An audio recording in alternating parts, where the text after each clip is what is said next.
Documentary. The word carries the weight of fact, of truth. In a time when truth is anything but easy to come by, its import intensifies.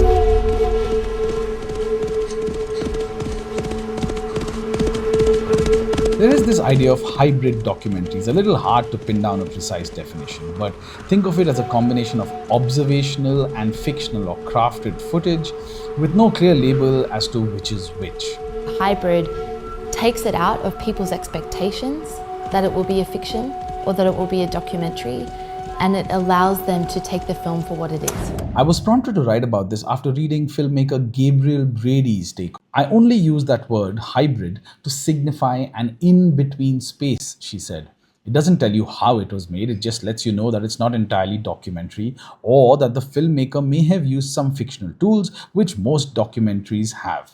Of course, all documentaries can be labeled performative to some degree. The very act of filming, of recording something, it can be said that that changes or alters the situation already. Seen that way, staging a scene can be viewed as acceptable, especially if it is done in the service of telling a deeper or emotional truth. As it happens quite early in the trailer of Gabrielle Brady's film, The Wolves Always Come at Night, there is the protagonist's voice which says, "I'm not really sure if it's real or not."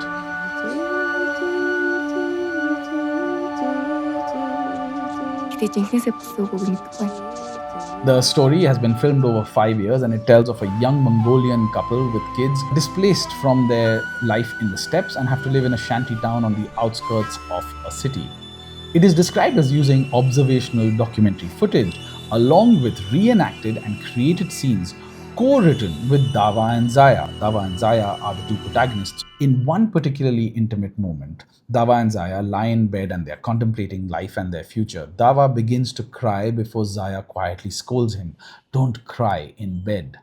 Brady explains that moments like this were created collaboratively between the crew and the couple. By no means is this the first example of hybrid documentaries. It's not even Brady's first hybrid documentary, but it is something that has prompted that conversation yet again. And I'd love to be able to see how she brings this craft into factual storytelling. Listen, at the end of the day, a lot of us know that factual TV, factual documentary filmmaking, there is already and almost always an element of staging and craft to it. I think it's a question of degree. At what point do people feel that they are interfering with the truth?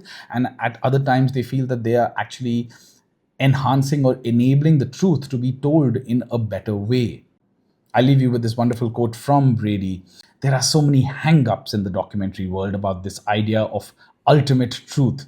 There is only subjectivity in documentary. It is all a construction. What I wrote and the trailer to the film are all linked in the color bar. Link in bio.